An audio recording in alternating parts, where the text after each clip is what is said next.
સૌથી વધારે આખરી એટલા માટે કે ઓલા જે આટલી મિલકતની મેં વાત કરી ને એમાં અમે ટ્રસ્ટીને લાયક બન્યા નથી.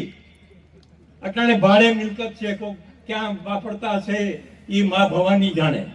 ગુજરાતભરમાંથી આ ઉમિયાધામ, ખોડિયારધામ, સરદાર ધામ હોય ને ત્યાં 151 ટ્રસ્ટી હોય છે, 51 હોય છે, 101 હોય છે.